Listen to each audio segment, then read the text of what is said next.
So SHM and waves,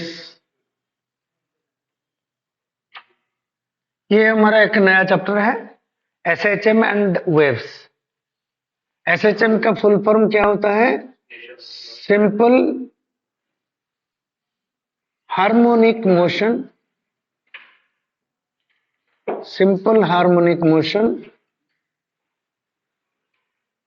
and waves, right. पहले बात है, अब हम SHM देखेंगे। ये दो सेगमेंट है, SHM एंड वेव्स। अब हमारा मोशन कितने टाइप की है?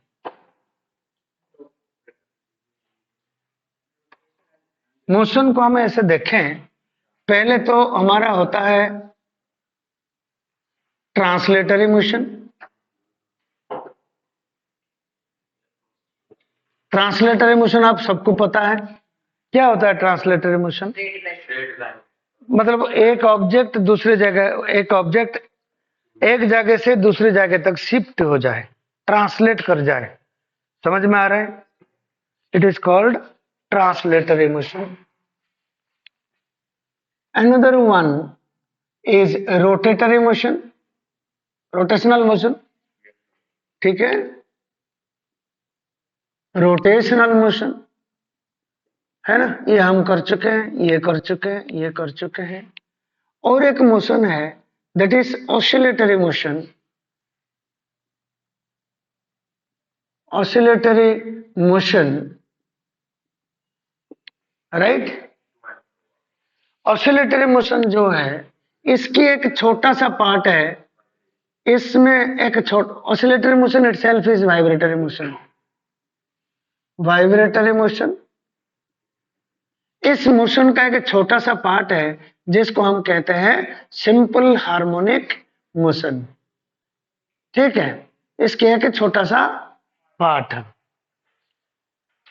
अब ऑसिलेटरी मोशन, पहले ऑसिलेटरी मोशन डिस्कस करने से पहले हम एक पीरियोडिक मोशन को, पीरियोडिक मोशन देखते हैं क्या होता है। पीरियोडिक बिनलेट है, पीरियोडिक मोशन क्या होता है? The motion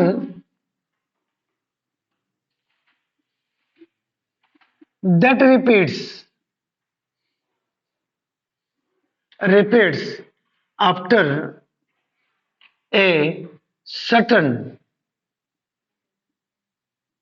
interval of time, ठीक, जो एक पर्टिकुलर इंटरवल के बाद रिपीट करता है, उसका हम कहते हैं पीरियोडिक मोशन। उसके एग्जाम्पल क्या है? एग्जाम्पल्स ले लेते हैं। Uniform circular motion, uniform circular motion.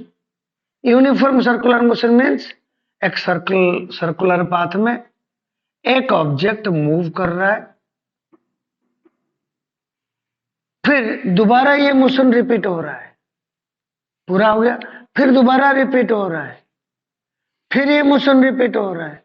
ये रिपीटेशन के जो इंटरवल है वो फिक्स है। समझ में आ रहा है? आप सुबह आते हो यहाँ पे, 9:30 बजे पहुंचते हो, फिर 11 बजे चले जाते हो, फिर 9:30 बजे आते हो। It is a periodic motion, am I right? So ये मोशन आपका बिल्कुल रिपीट हो रहा है, तो ये आपका क्या हो गया? पीरियोडिक मोशन में आ गया। दूसरा प्लानेटरी मोशंस, जैसे हमारा अर्थ सन की चारों तरफ 365 डेज के बाद फिर दोबारा रिपीट करता है, फिर 365 डेज के बाद पहुंच जाता है उसी जगह पे, फिर दोबारा रिपीट होता है। हमारा अर्थ जो रोटेट करता है अपने एक्सिस में, तो 24 आवर्स के बाद फिर दोबारा रोटेशन स्टार्ट होता है, सेम। तो ये सारे पीरियोडिक मोशन। सो पीरियोडिक मोशन में ट्रांसलेटर भी आता है, रोटेशनल भी आता है, ऑसिलेटरी भी। ऑसिलेटरी इज ऑल्सो है, मतलब पीरियोडिक मोशन के अंदर कुछ ट्रांसलेटरी मोशन, पीरियोडिक मोशन भी हो सकता है। कुछ रोटेशनल मोशन आपका पीरियोडिक मोशन भी हो सकता है, एम आई राइट? और ऑसिलेटरी मोशन तो पीरियोडिक मोशन है ही, it is a periodic motion, am I right? और ऑसिलेशन ऑफ ए पेंडुलम, मैं एक पेंडुलम को ऐसे रस्सी में एक पत्थर ले लिया, रस्सी में बांध लिया और इसको उठा के ऐसे छोड़ दिया, ये क्या करेगा, इधर से शुरू करेगा, इधर जाएगा, वापस आएगा, फिर यहां तक पहुंच गया, एक मोशन कंप्लीट। फिर दोबारा यहां से स्टार्ट होगा, फिर इधर जाएगा, फिर यहां तक जाएगा, फिर यहां तक पहुंच गया। This is also a periodic motion. अब पीरियोडिक मोशन के अंदर हमारा क्या आता है, ऑसिलेटरी मोशन। सो पीरियोडिक मोशन, बहुत सारे टाइप ऑफ मोशन जो रिपीट होता है। Oscillatory motion is a periodic motion. Oscillatory motion क्या है, हम देखें। ऑसिलेटरी मोशन, ऑसिलेटरी मोशन क्या है? It is a periodic motion. आप पहले ये कर सकते हो, it is a to and fro motion and periodic. समझ में आ गया? पीरियोडिक मतलब एक रेगुलर इंटरवल में होगा। मतलब आप मान लो ये एक फिक्स पॉइंट है, टू एंड फ्रो। मतलब मेरे को, मैं सपोज ऐसे खड़ा हूं, मेरे मन में टेंशन है, मैं आगे जा रहा हूं टेंशन में। समझ में आ रहा है मैं किस टाइप का मोशन कर रहा हूं? To and fro motion. समझ में आ गया? This type motion is a to and fro motion. मतलब एक फिक्स पॉइंट होगा, फिक्स पॉइंट के एयर गैर आगे पीछे मैं सपोज मूव कर रहा हूं, तो दैट इज ए ऑसिलेटर, ये टू एंड फ्रो मोशन। मतलब इधर जाऊं, इधर आऊं, इधर जाऊं, इधर आऊं, इधर जाऊं, इधर आऊं। But if it is periodic, then I will say it is a oscillatory motion. समझ में आ गया? मतलब एक पर्टिकुलर इंटरवल के बाद सपोज रिपीट होता है, तो it is a oscillatory motion. This is a oscillatory motion. Spring में एक बॉडी लगा हुआ है, खींच के छोड़ दो, वो ऐसे ऐसे ऐसे ऐसे मूव करता रहेगा, that is also a oscillatory motion. Then comes simple harmonic motion. Simple harmonic motion, it is important, जिसके बारे में अभी अभी हम पढ़ेंगे। सारे पीरियोडिक मोशन तो, बहुत सारे पीरियोडिक मोशन पढ़ चुके हैं, बट इस टाइप का सारे पीरियोडिक मोशन हम नहीं पढ़ेंगे। हम पढ़ेंगे simple harmonic motion. Simple harmonic motion is an oscillatory motion, means that is also a periodic motion. समझ में आ गया? It is an oscillatory motion. Oscillatory मतलब vibratory motion, vibratory motion which follows a fixed rule. ये rule क्या है मैं थोड़ी देर के बाद बताऊंगा। इसका मतलब क्या है? सिंपल हार्मोनिक मोशन एक स्पेसिफिक मोशन है, जो ये फिक्स्ड स्पेसिफिक रूल फॉलो करेगा। All the simple harmonic motions are oscillatory motion, am I right? ये कौन सा मोशन हो गया? Oscillatory motion. And all the oscillatory motions are periodic motion. समझ में आ गया? Means all SHM motion, SHMs are oscillatory or vibratory motion and periodic. But all periodic motions are not oscillatory. Even all oscillatory motions are not SHM. समझ में आ गया? ये subset से आ गया समझ में बच्चे? ले ले बेटा क्लिप।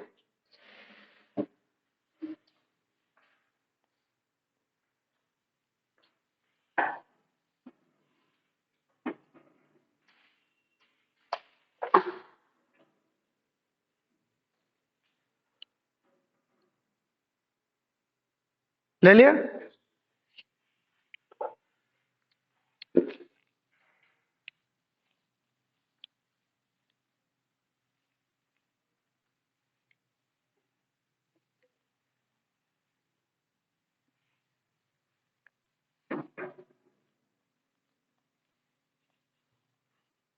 ओके।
अब स्पेसिफिकली हम पढ़ेंगे सिंपल हार्मोनिक मोशन क्या है, कौन सा मोशन को सिंपल हार्मोनिक मोशन कहेंगे।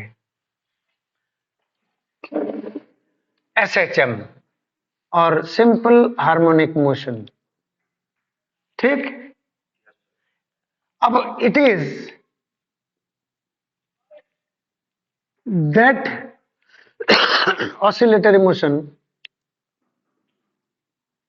oscillatory motion in which acceleration of the particle is directly proportional to displacement but opposite in direction। Means suppose ये डायरेक्टली प्रोपोर्शनल टू डिस्प्लेसमेंट होगा और अपोजिट डायरेक्शन होगा तब एसएचएम होगा। मतलब क्या है, acceleration is directly proportional to से y is the displacement but opposite in direction। I mean to say acceleration is equal to minus some constant into y। अब क्यों ये ऐसे टू ये ऑसिलेटरी मोशन होगा, एक बार समझ लें। मान लो ये हमारा एक फिक्स ये पार्टिकल हो गया, पार्टिकल यहां पे है, इस लेवल पे है, पार्टिकल एक बार ऊपर जाएगा, ऊपर की तरफ डिस्प्लेस हो रहा है, ये डिस्प्लेसमेंट हो गया y, बट एक्सेलरेशन किस तरफ को, नीचे की तरफ। अपवर्ड डिस्प्लेसमेंट हुआ तो एक्सेलरेशन अपोजिट हो गया। डिस्प्लेसमेंट बढ़ेगा, जितना बढ़ेगा मैग्नीट्यूड एक्सेलरेशन का उतना बढ़ेगा। बट तो क्या होगा फिर, अभी इधर से स्टार्ट हुआ, जब डिस्प्लेसमेंट जीरो एक्सेलरेशन जीरो, जैसे ही डिस्प्लेस होके पार्टिकल इधर जाएगा तो इसको इसके ऊपर एक्सेलरेशन होगा नीचे की तरफ, एक्सेलरेशन होगा तो उसकी वेलोसिटी डिक्रीज होगी, डिक्रीज होते होते होते होते होते होते वेलोसिटी हो जाएगा जीरो, यहां पे पहुंच गया। बट डिस्प्लेसमेंट यहां तक हो गया, वेलोसिटी यहां पे जीरो, यहां पे इनिशियल वेलोसिटी प्रेजेंट था, यहां पे इनिशियल वेलोसिटी दिए तब तो जाएगा, इनिशियल वेलोसिटी हमने दे दी। अब इस वेलोसिटी की वजह से ऊपर जा रहा है, जैसे डिस्प्लेसमेंट हुआ एक्सेलरेशन नीचे की तरफ लगी तो उसकी वेलोसिटी घटता गया, यहां पे वेलोसिटी हो गया जीरो, बट डिस्प्लेसमेंट मैक्सिमम और एक्सेलरेशन भी मैक्सिमम। एक्सेलरेशन लग रहा है नीचे की तरफ, एक्सेलरेशन लग रहा है तो फोर्स लग रहा है, तो फिर ये स्टार्ट होगा वहां से, फिर इधर से स्टार्ट हुआ फिर इधर से स्टार्ट हुआ, जैसे एक्सेलरेशन अब यहां पहुंचा, डिस्प्लेसमेंट इतना ऊपर की तरफ, एक्सेलरेशन नीचे, तो क्या होगा, वेलोसिटी बढ़ता जाएगा, यहां पे पहुंच गया, इधर होगा वेलोसिटी मैक्सिमम बट वेलोसिटी नीचे की तरफ, एक्सेलरेशन 0। इस वेलोसिटी की वजह से ये जाएगा नीचे। जैसे ये नीचे जाएगा इस वेलोसिटी की वजह से डिस्प्लेसमेंट हो गया नीचे की तरफ, एक्सेलरेशन हो जाएगा, ये डिस्प्लेसमेंट हो गया, एक्सेलरेशन हो जाएगा ऊपर की तरफ।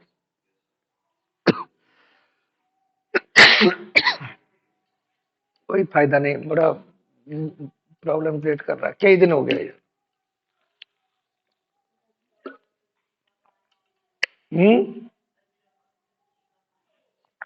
पीता हूँ, सुबह पीता हूँ।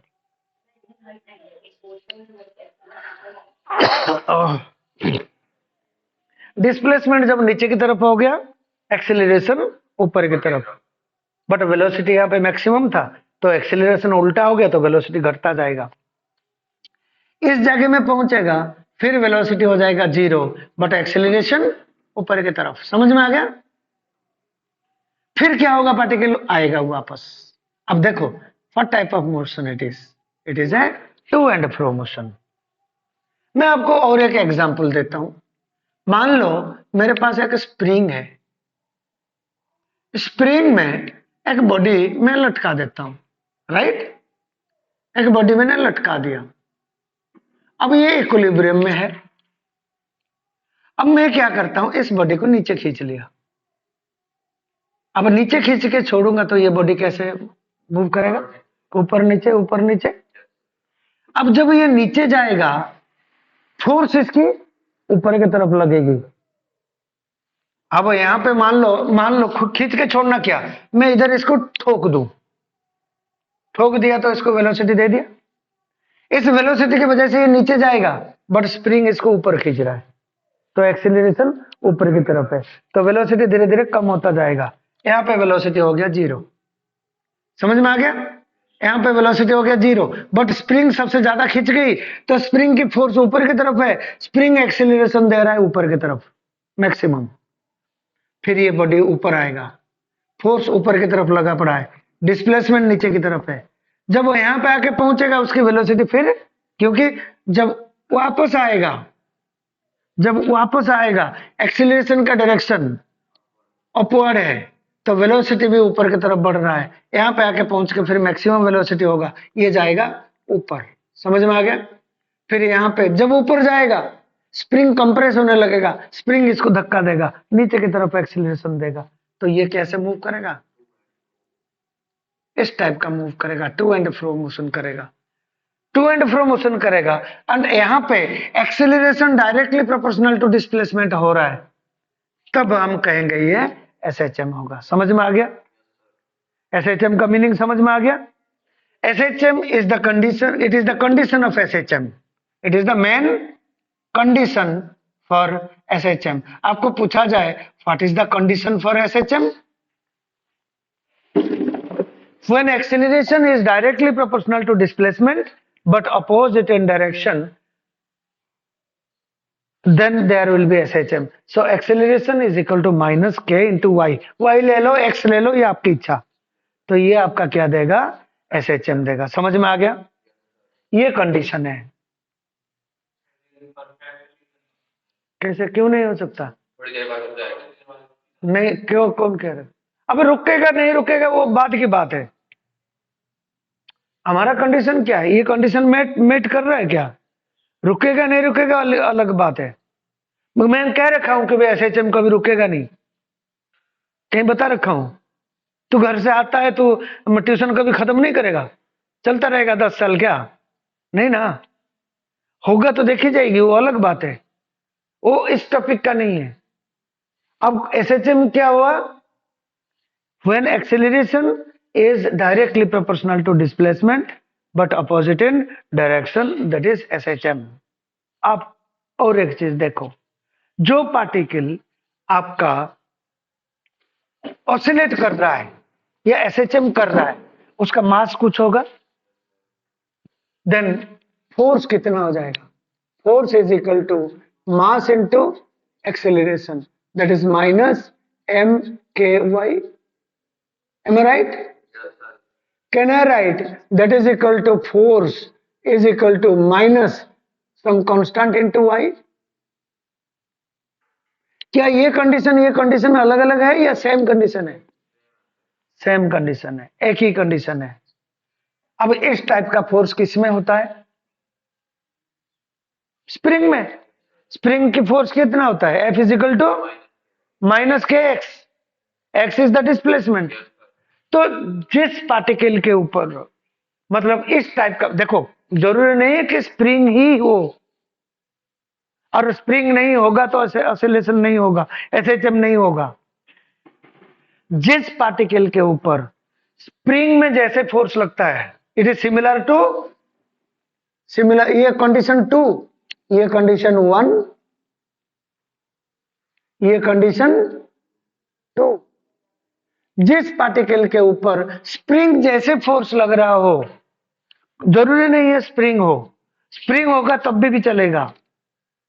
समझ में आ रहा है? जिस पार्टिकल के ऊपर स्प्रिंग में जैसे फोर्स लगा है, ऐसे ही फोर्स लगे तो वो एसएचएम करेगा। Means it is similar to spring force. कोई जरूरी नहीं है स्प्रिंग हो, बट स्प्रिंग जैसे फोर्स लग रहा हो तो ये एसएचएम करेगा। ओके, समझ में आ गया? अच्छा, acceleration, a is acceleration, y is displacement. Acceleration क्या होता है बच्चे? D square Y by D T square, याद आ रहा है? Yes sir. ये एक्सेलरेशन है। Acceleration is equal to minus omega square into y, SHM के लिए। Then this implies that D square Y by D T square, sorry, plus k into y is equal to 0। ये एक equation है। ये मैंने कहां से लाया? इस इक्वेशन से तो लाया। कोई अलग है क्या? ये ना, ये अलग है ना, ये अलग है ना, ये अलग है। बट एसएचएम को हम इसी फॉर्मेट में भी रिप्रेजेंट कर सकते हैं। इस टाइप का जो फॉर्मेट है, इसको कहते हैं डिफरेंशियल इक्वेशन। क्या कहते हैं? Differential equation. क्लास 12th में मैथ वाले बच्चे डिफरेंशियल इक्वेशन करेंगे, ठीक है? ये वाले डिफरेंशियल इक्वेशन तो तुम्हारा सॉल्यूशन में नहीं होगा, तुम्हारे लेवल की नहीं होगी, ठीक है? बट इसी टाइप का होता है सारे डिफरेंशियल इक्वेशन, बट इसकी तुम्हारा सिलेबस में नहीं होगा, उससे थोड़ा सा लोअर ऑर्डर की है तुम्हारा सिलेबस में। थोड़ा सा हायर क्लास जाओगे तो इसकी भी सॉल्यूशन आपको मिलेगा। समझ में आ गया? ये it is a differential equation, it is a differential equation which represents SHM. So it is a, ये तीन कंडीशन है। It is a differential form of, क्या कहते हैं? Differential form of SHM. आया समझ में? It is the differential form of SHM, d square Y by D T square plus k y is equal to 0। It is differential form of SHM. अच्छा, जब मैं कह नहीं रहा था 12th क्लास में आप डिफरेंशियल इक्वेशन सॉल्व करोगे, खैर इस क्वेश्चन को तो नहीं करोगे, ये तुम्हारा, इसका सॉल्यूशन तुम्हारा हायर क्लास में आएगा, हायर क्लास मैथमेटिक्स में आएगा। बट इसको सॉल्व करते हैं चाहे हायर क्लास में सही, तो इसकी सॉल्यूशन क्या होगा? Solution of this above, solution of the above differential equation, differential equation is in the form of y is equal to a sin omega t और और y is equal to a cos omega t, right? और यहां पे एक constant होता है omega t plus five, ऐसे होता है। पहले तो मैं बेसिक इक्वेशन लेता हूं, इसकी सॉल्यूशन तो कैसे आया मैं ये नहीं बताऊंगा, ये तुम्हारा हायर क्लास में इसकी सॉल्यूशन में होएगा। तो इस इक्वेशन का सॉल्यूशन आपका ये है। अब देखो, ये एक्सेलरेशन डिस्प्लेसमेंट की फॉर्मेट में है, फोर्स डिस्प्लेसमेंट की फॉर्मेट में है, ये डिफरेंशियल इक्वेशन है, ये डिफरेंशियल इक्वेशन की सॉल्यूशन है, ये टाइम की फॉर्मेट में है। हाँ, ये ओमेगा, ये टाइम की फॉर्मेट में है। तो इस टाइप का फॉर्म है, ये कांस्टेंट है, ओमेगा भी कांस्टेंट है। तो ये this is also the another form of ये fourth equation, it is also another form of SHM, time domain representation. ये टाइम डोमेन। एक काम करते हैं, इसकी सॉल्यूशन तो मैं करके दिखा नहीं पाऊंगा, लेकिन मैं ये करके दिखा सकता हूं, ये वाला ये है, मैं करके दिखा सकता हूं। एक बार क्लिप लो, मैं फिर बताता हूं, उल्टा करके देखते हैं क्यों है वो इसकी सॉल्यूशन। ओके, मतलब कोई भी इक्वेशन, कोई भी मोशन इस फॉर्मेट में रिप्रेजेंट हो गया तो एसएचएम, इस फॉर्मेट में रिप्रेजेंट हो गया तो एसएचएम, इस फॉर्मेट में रिप्रेजेंट हो गया तो एसएचएम, इस फॉर्मेट में रिप्रेजेंट हो गया तब भी एसएचएम। आपने देखा होगा wave equation, Schrodinger's wave equation, atomic structure में करा नहीं, वो देखने में इसी टाइप का है, देखने में इसी टाइप का है। चलो ले लिया क्लिप। अब हम एक काम करते हैं, उससे स्टार्ट करें। क्या है यार, अब हमारा थोड़ा सा मन में शंका हो रहा है, इधर से तो यहां तक पहुंच गए, बट ये कैसे आया? आया तो सॉल्यूशन तो डायरेक्ट नहीं कर सकते, रिवर्स करके देख सकते हैं। Check check whether y is equal to a sin omega t is SHM और नॉट। समझ में आया? ये चेक करते हैं कि भाई ये SHM है या नहीं। y is displacement, t is time, a is constant, omega is constant। समझ में आया? तो dy, ये डिस्प्लेसमेंट, ये क्या है? Displacement. a is a constant, omega is a constant, okay, t is time, मतलब displacement at any time t। अब एक काम करो, जब डिस्प्लेसमेंट हो गया तो वेलोसिटी क्या होगा? dy by D t. Am I right? Velocity क्या हो जाएगा? dy by D t. Differentiation करो इसकी, ये करेंगे डिफ्रेंशिएशन किसकी? d by D t of a sine omega t. Am I right? A आपका कांस्टेंट मल्टीप्लायर है, बाहर आ गया। साइन ओमेगा टी का डिफरेंशिएशन कॉस ओमेगा टी हो गया, और ओमेगा टी का डिफरेंशिएशन ओमेगा हो गया। Am I right? So that is equal to omega a cos omega t. Am I right?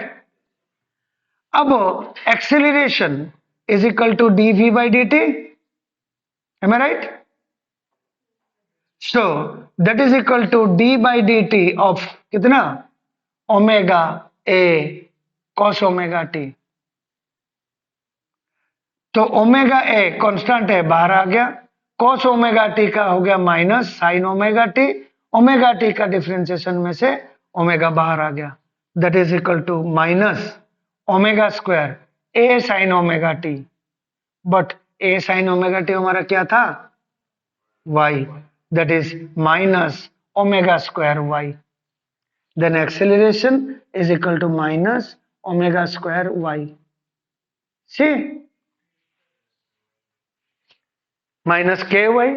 Omega is a constant, तो omega square is a constant। समझ में आ गया? तो हम एक काम करते हैं, थोड़ी सी चेंजेस करते हैं, ये जो इक्वेशन है इसको थोड़ा सा चेंज करें। तो it is acceleration is equal to minus K into y। Similar हो गया ना?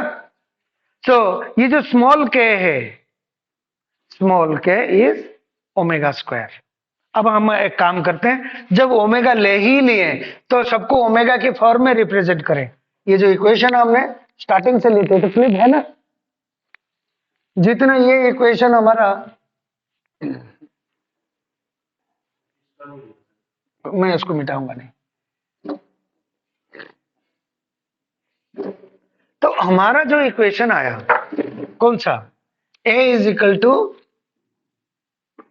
माइनस ओमेगा स्क्वायर वाई, तो हमारा किसके साथ ये सिमिलर हो गया, a is equal to minus small K Y. ये फर्स्ट इक्वेशन हो गया, am I right. So small K जाके में आगे से हम क्या लिखेंगे, ओमेगा स्क्वायर लिखेंगे। मैं बताऊंगा ओमेगा क्या है, डिफाइन करेंगे एक एक करके। देन फोर्स कितना हो जाएगा बच्चे, M A that is equal to minus M omega square Y, M I right, that is similar to minus K Y.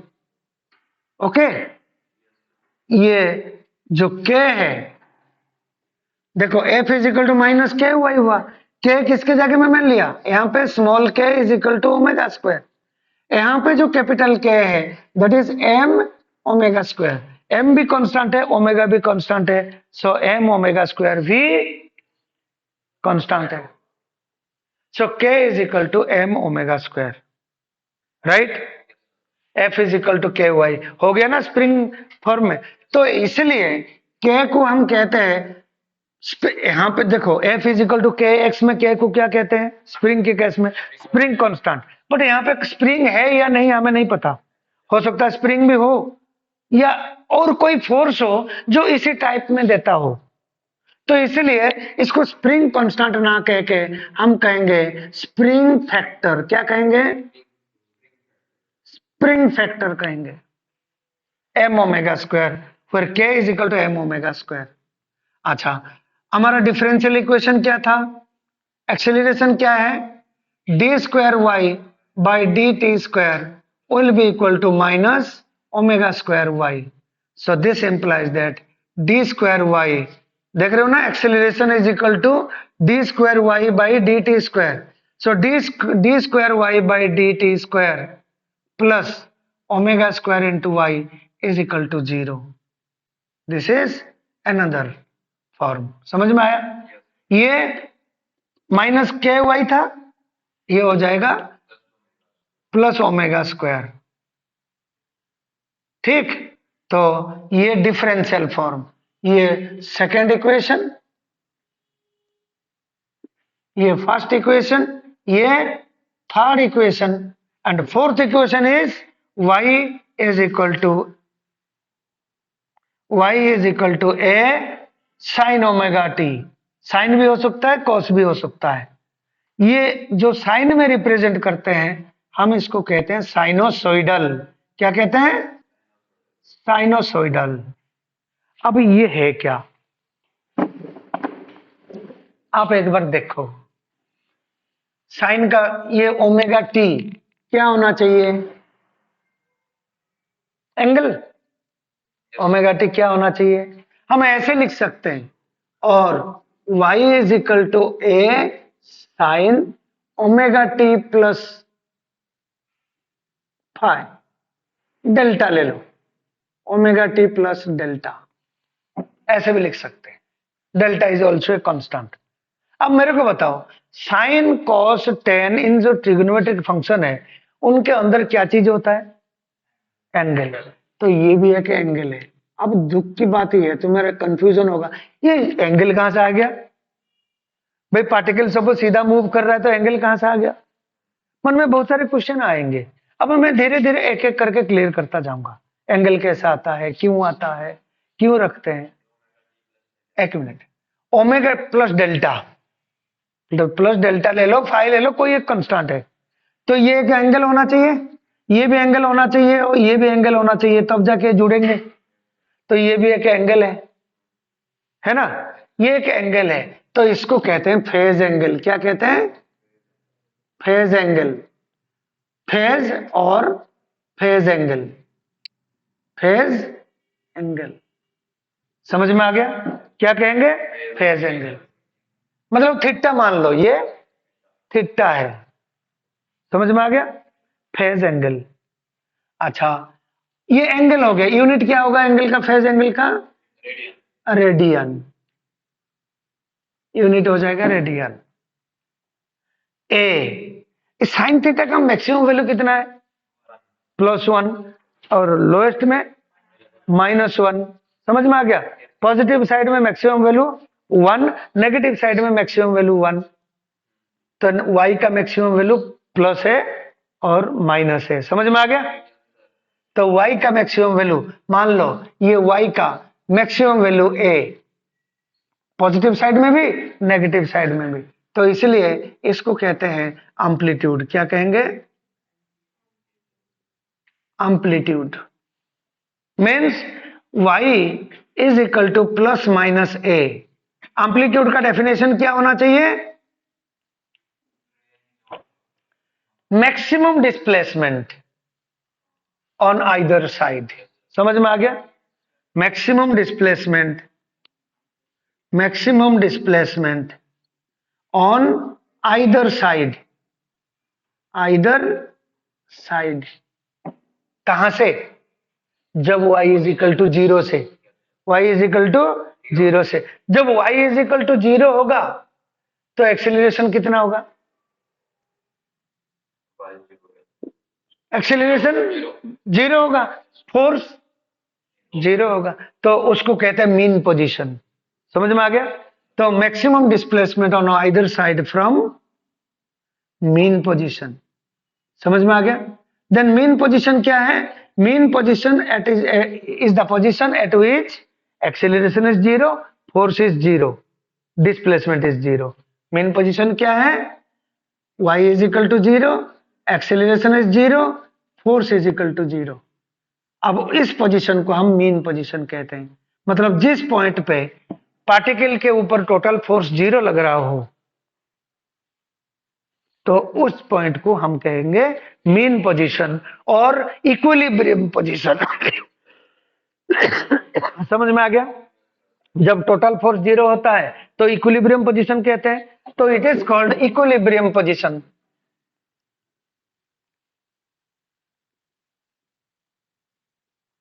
Equilibrium position, इस पोजीशन को हम कहेंगे equilibrium position. The body is at equilibrium. For example, मेरे पास एक spring है, spring में एक body में लटका दिया, लटका पड़ा है, मूव नहीं कर रहा है, क्या इक्विलिब्रियम में है? यस। Total force 0। अब मैं क्या करूंगा? ठोक दिया, मैंने दे दिया एनर्जी। अब स्प्रिंग फोर्स क्या होता है? फिजिकल टू के वाई है ना, के एक्स। यहाँ पे डिस्प्लेसमेंट को वाई ले रखे, एक्स भी ले सकते हैं। तो ये क्या करेगा? ऐसे चला जाएगा, मूव करेगा। Am I right? वो एसएचएम करेगा। समझ में आ गया? तो वो मीन पोजीशन था, इक्विलिब्रियम पोजीशन था। ले बेटा क्लिप।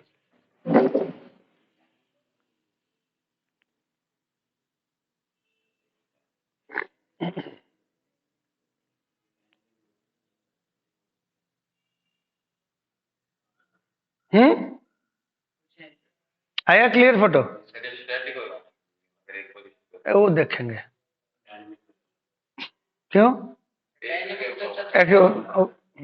डायनेमिक भी हो सकता है, स्टैटिक भी हो सकता है। ओके, समझ में आया?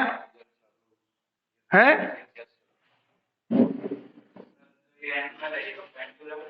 है? अरे मैं बताऊंगा, अब मैं बताऊंगा। अब एक बार देखते हैं एसएचएम को, और एक बार विजुअलाइज करें। मैं तो एक बार स्प्रिंग लगा के दिखा दिया कि भाई स्प्रिंग में होता है स्प्रिंग फोर्स जैसे एसएचएम होगा। बट स्प्रिंग भी ना हो तब भी एसएचएम हो सकता है। और कैसे कैसे केस में होगा, क्या कंडीशन है, एसएचएम दिखेगा कैसे, वो थोड़ा सा नोटिस करें। समझ में आ गया? यूनिफॉर्म सर्कुलर मोशन तो बच्चे आपको पता है, यूनिफॉर्म सर्कुलर मोशन आपको पता है। Now let us observe uniform circular motion. Observe, क्या ऑब्जर्व करना है? एसएचएम को जस्ट विजुअलाइज करना है, विजुअलाइजेशन ऑफ एसएचएम।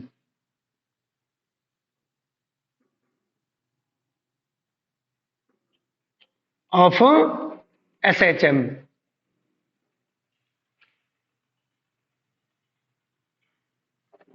ओके, ऐसे मेरे पास लाइट की अरेंजमेंट होता तो मैं एसएचएम करके दिखा देता।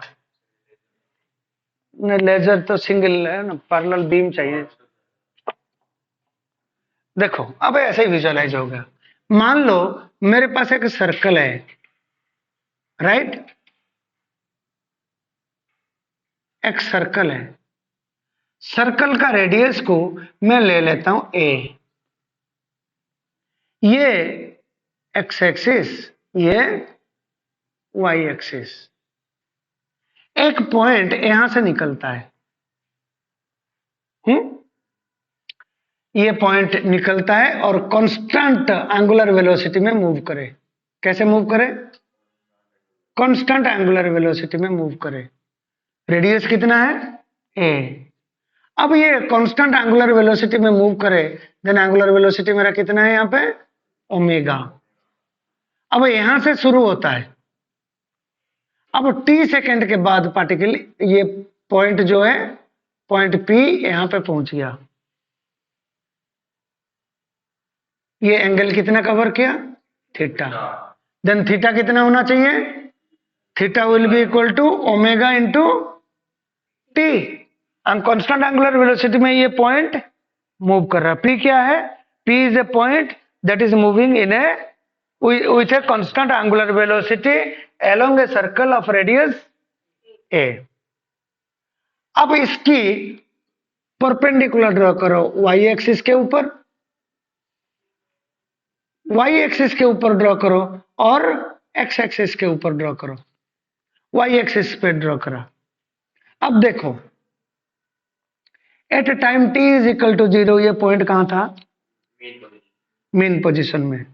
तो इस ये जो पॉइंट है मैं इसको ले लेता हूं n। ठीक है, समझ में आ गया? जब पॉइंट P यहां पे था, n कहां पे था? O पे। कुछ मत लिखो, देखो पहले। जब पॉइंट इधर था, ये n कहां पे था? O पे। जब पॉइंट यहां पे पहुंच गया, n कहां पे आ गया? यहां तक आ गया। जब ये पॉइंट इधर चला जाएगा तो n कहां पे आ जाएगा? इस पोजीशन तक आ जाएगा। जब ये पॉइंट P इधर पहुंच जाएगा तो ये फुट ऑफ परपेंडिकुलर n कहां पहुंचेगा? सो n is the foot of perpendicular. n क्या है? Foot of perpendicular on y axis. समझ में आ गया? Foot of perpendicular on y axis. जब ये पॉइंट इधर आ गया, ये पॉइंट P इधर आ गया, then foot of perpendicular y axis पे कहां पे आ गया? नीचे आएगा, नहीं आएगा? फिर ये पॉइंट इधर आ गया तो फुट ऑफ परपेंडिकुलर फिर ओरिजिन पे आ गया। ये पॉइंट इधर आ गया तो फुट ऑफ परपेंडिकुलर इधर आ गया। ये पॉइंट इधर आ गया तो फुट ऑफ परपेंडिकुलर इस पॉइंट पे पहुंच गया। Am I right? ये पॉइंट हो जाए A, ये पॉइंट हो जाए B तक पहुंच गया। जब ये पॉइंट P इधर पहुंचा, फुट ऑफ परपेंडिकुलर कहां पहुंच गया? वापस इधर पहुंच गया। जब पॉइंट इधर पहुंचा तो फुट ऑफ परपेंडिकुलर कहां पहुंचा? यहां पे पहुंचा। जब पॉइंट इधर पहुंच गया, फुट ऑफ परपेंडिकुलर ओरिजिन पे पहुंच गया। अब ये जो n है, ये देखो कैसे मूव किया। n कहां से स्टार्ट हुआ बच्चे? n आपका स्टार्ट हुआ ओरिजिन से, यहां से। पॉइंट आपका मूव कर रहा है सर्कुलर पाथ में, बट n आपका इधर से शुरू हुआ, ऊपर गया, ऊपर जाके यहां तक पहुंचा। फिर जब ये इधर आया, फिर ये देखो n गया यहां तक, फिर आया वापस। M I right? वापस आके वो पे पहुंचा, फिर यहां तक गया, फिर वापस आके इस पॉइंट पे पहुंचेगा। जब फिर P आपका रिपीट करेगा, ये फिर रिपीटेशन स्टार्ट हुआ। मान लो मैं काम करता हूं, ये एक पॉइंट P है, ऐसे सर्कुलर मोशन में मूव कर रहा हूं, यूनिफॉर्म सर्कुलर में मूव कर रहा हो, मैं इधर एक स्क्रीन रखूं और इधर एक लाइट फॉल करवाऊं, समझ में आ रहा है? पैरेलल बीम, सनलाइट को मैं इसमें इस तरफ को डायरेक्ट कर दिया, तो उसका शेडो कैसे मूव करेगा? इस पॉइंट का शेडो ऐसे जाएगा, ऊपर जाएगा, ऐसे जाएगा, ऊपर जाएगा। अब ये टाइप का मोशन को आप देखो, ये ओ पे ओ एन का वैल्यू 0। अब जब यहां पे पहुंचेगा, ये हो गया से वाई, ये एंगल थीटा, ये वाई हो गया, ये वाई है, तो ये आपका ए है, देन वाई आपका कितना है? A sine theta, am I right? Y is equal to a sine theta, समझ में आ रहा है? इसका मतलब y is equal to a sine theta, sine theta कितना है?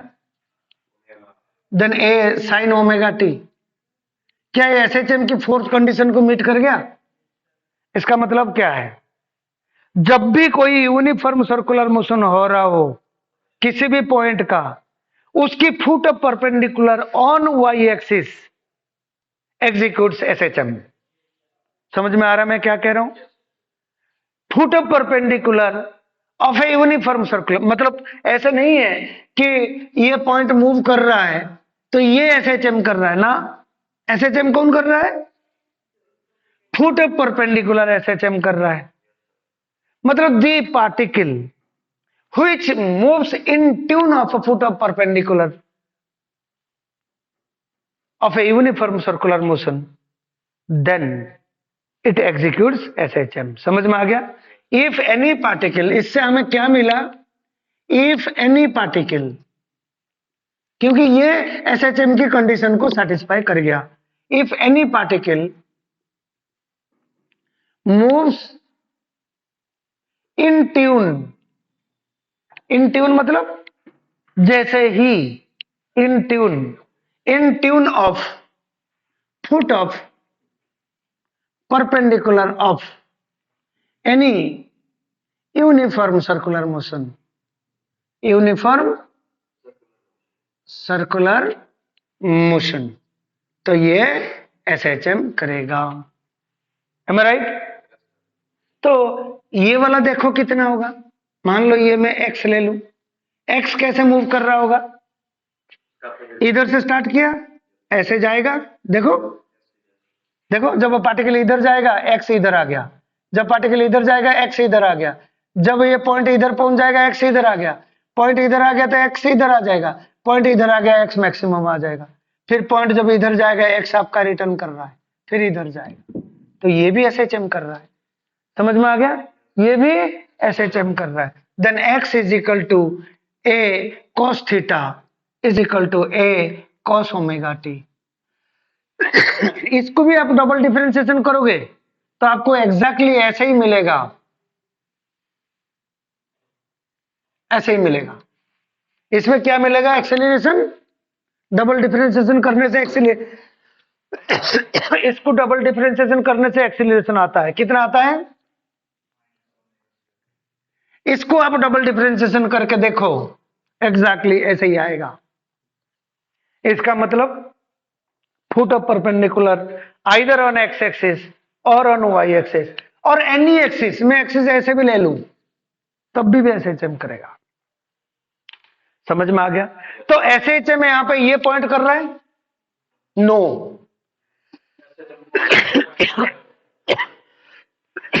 ये पॉइंट आपका कैसे मूव कर रहा है? यूनिफॉर्म सर्कुलर मोशन कर रहा है, राइट? यूनिफॉर्म सर्कुलर मोशन कर रहा है, बट उसकी foot of perpendicular on any axis is in SHM. Any particle moves in the pattern of a foot of perpendicular executes SHM. Am I right? अच्छा, मैं आपको एक चीज बताऊं, थोड़ा सा एक बार इसको क्लिप ले ले।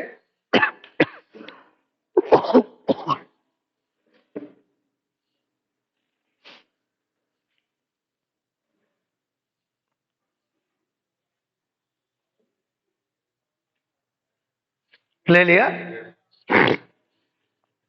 मैं आपको एग्जांपल देता हूं, देखते हैं एसएचएम का इक्वेशन फुट ऑफ परपेंडिकुलर किस फॉर्मेट में हो सकता है। देखो, ये एक सर्कल है,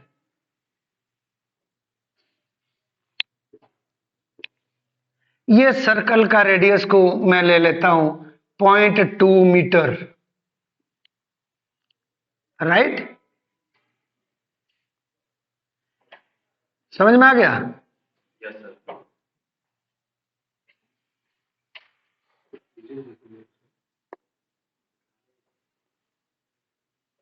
एक पार्टिकल इधर से शुरू करता है, पॉइंट, सर्कुलर मोशन है। एंगुलर वेलोसिटी, कितने एंगुलर वेलोसिटी में ये घूम रहा है?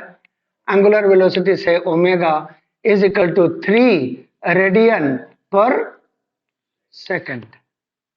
कैसे मूव कर रहा है? Anti clockwise. मान लो टी सेकंड में यहां पे पहुंचा, देन ये रेडियस कितना है? 0.2। देन थीटा कितना हो जाएगा? Theta is equal to omega into t, that is 3 into t. ये कितना है radius? 0.2। Am I right? Then foot of perpendicular is y, ये हो गया n। देन y कितना हो जाएगा? y is equal to a, कितना? y, ये हो गया y, ये y, तो ये भी y is equal to a sine theta, that is a आपका हो गया 0.2 sine 3t। So this is the motion of foot perpendicular along y axis. Am I right? This is the motion of foot of perpendicular along y axis. कोई doubt? तो x axis में कितना हो जाएगा? 0.2 cos 3t। कोई doubt?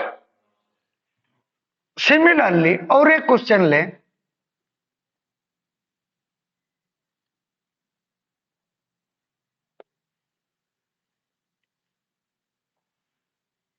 ये हमारा एक सर्कल हो गया, सर्कल का रेडियस हो जाए से r is equal to 0.2 metre, और ये पार्टिकल आपका ऐसे मूव कर रहा है, ओमेगा इज इक्वल टू से 3 रेडियन पर सेकेंड। मेरे पास एक स्टॉप वॉच है। जैसे ही स्टॉप वॉच को ऑन किया, मैंने देखा कि मेरा जो पार्टिकल है, पॉइंट जो है इधर है, at t is equal to 0। घूम कैसे रहा है?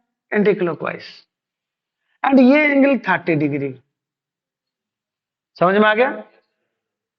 अब t सेकंड के बाद कहां पहुंचा? मान लो इधर पहुंच गया, देन ये कितना एंगल चला जाएगा आगे? At t is equal to 0। समझ में आ रहा ना मैं क्या कह रहा हूं? t इज इक्वल टू 0 पे मैं स्टॉप वॉच ऑन किया, जब भी स्टॉप वॉच ऑन किया ये 30 डिग्री ऑलरेडी कर चुका था। अब t सेकंड के बाद पॉइंट आपका इधर पहुंच गया, ये कितना हो जाएगा? यहां से यहां तक पहुंचा t सेकंड में, है ना? देन ये कितना होना चाहिए? Omega t। Then what is total angle theta? Omega t plus 30 degree, degree को रेडियन में बदलो, पाई बाई 6। समझ में आया? देन y कितना होगा? a sin theta, that is equal to, this implies that y is equal to 0.2 sin 3t। Omega t कितना हो जाएगा?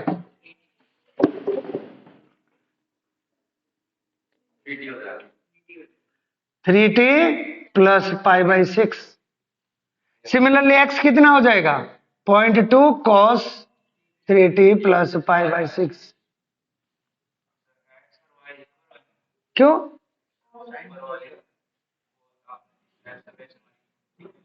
एक्सेलरेशन में सेम आएगा, सेम नेचर है, इक्वल थोड़ी ना कहा। x और y इक्वल होगा तो a इक्वल होंगे। समझ में आ गया? सो ये हो जाएगा हमारा कितना? x।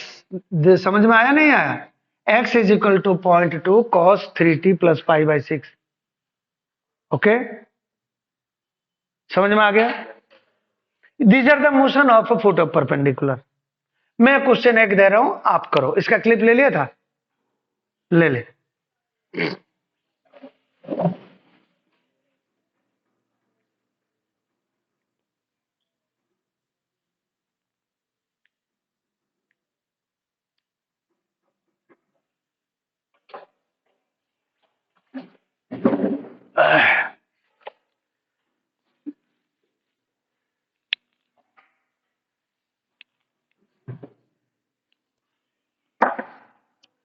मान लो मेरे पास एक सर्कल है जिसका रेडियस है 0.2 मीटर, ये वाई एक्सिस, ये x axis.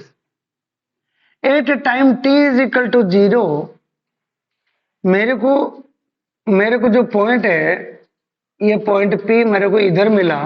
This angle is 60 degree. कितना? 60 डिग्री, राइट? बट ये ऑब्जेक्ट इधर मूव कर रहा है clockwise, right? With angular velocity omega is equal to 3 radian per second. ये कहां पे है? At t is equal to 0। Find motion of foot of perpendicular on y axis.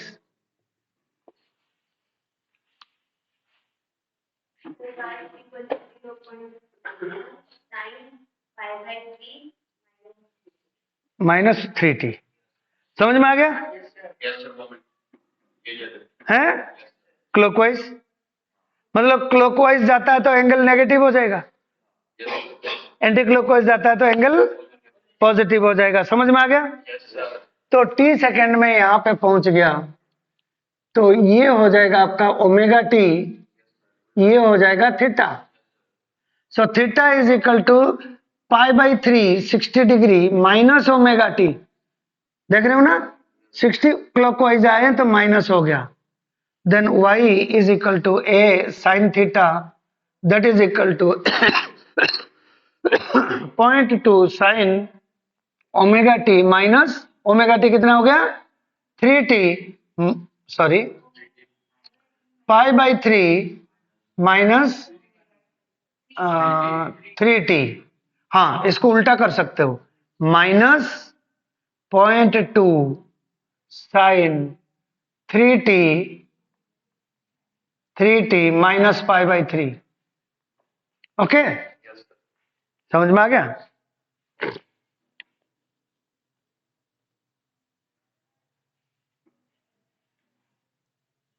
Radius again 0.2, इधर से स्टार्ट होता है t इज इक्वल टू 0 और ये क्लॉकवाइज मूव करता है with omega is equal to 3 radian per second. Find y।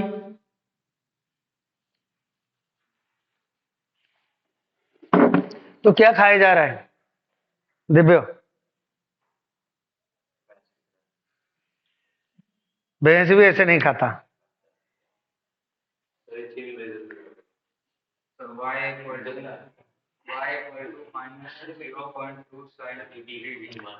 आ गया? हाँ, -3 ऐसे। y is equal to t second में इधर पहुंच गया, ये एंगल हो गया आपका theta. y is equal to a sine theta, but यहां पे थीटा इज इक्वल टू कितना है? माइनस ओमेगा टी, नीचे की तरफ है। So that is equal to 0.2 sine of -3t, that is -0.2 sine 3t। देखो, minus means displacement is negative, am I right? जब ये पॉजिटिव होगा डिस्प्लेसमेंट नेगेटिव हो जाएगा। एंटी क्लॉकवाइज में पॉजिटिव, क्लॉकवाइज में नेगेटिव। समझ में आया? और एक क्वेश्चन आप ले लो।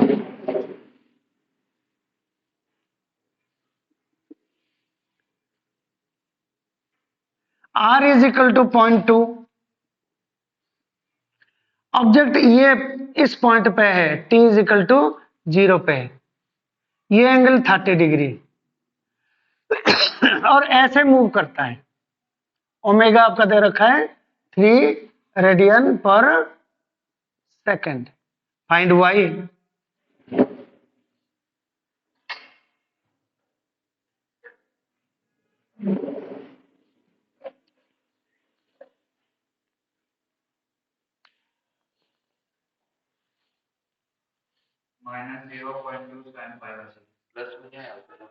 तू निकाल, तेरा कितना आया?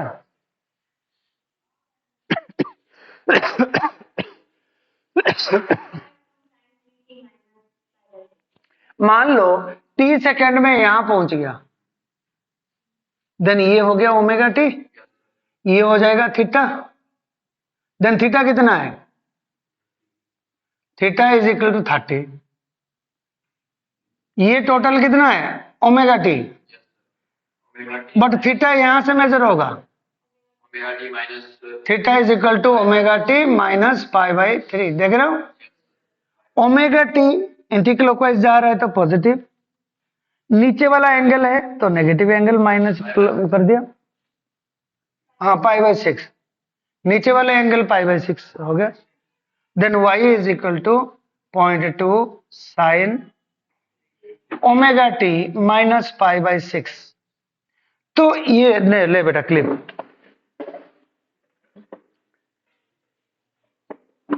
वो जो मैं डेल्टा लिया था, वो डेल्टा आपको जस्टिफाई कर दिया एग्जाम्पल से। आपको इसमें से जैसे मैंने क्वेश्चन पूछा, ऐसे एक क्वेश्चन कंपटीशन में आ सकता है, ठीक है। SHM representation on foot of motion of foot of perpendicular on y axis और एक्स एक्सिस।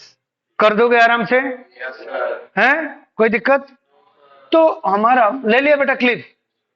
तो हमारा जो इक्वेशन है इन जनरल मैं ऐसे लिख सकता हूं, कैसे? y is equal to a sine omega t plus delta.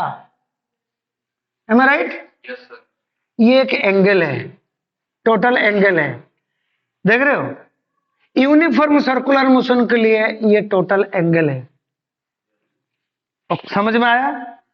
But SHM में as this equation represent SHM, इसको हम कहेंगे फेज एंगल, और खाली फेज कहेंगे। समझ में आ गया? क्या कहेंगे? फेज, ठीक है। एंड कई बार फेज एंगल भी बोल देते हैं। सो फेज को मैं एक सिंबल कर दिया phi. Phase is equal to omega t plus delta. ये फेज आपको क्या इंडिकेट करवाता है बेटा?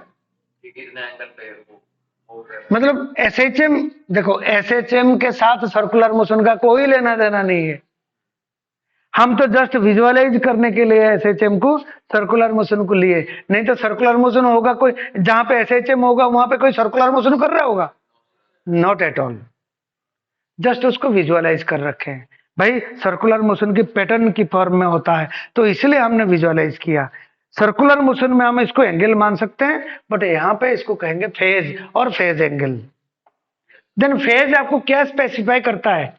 ऑब्जेक्ट की कौन सा पैटर्न में वाइब्रेट कर रहा है, वही इंडिकेट करता है। इसकी वैल्यू के ऊपर ये प्लस होगा माइनस होगा, कितना वैल्यू होगा, वही डिपेंड करता है। So phase gives the sense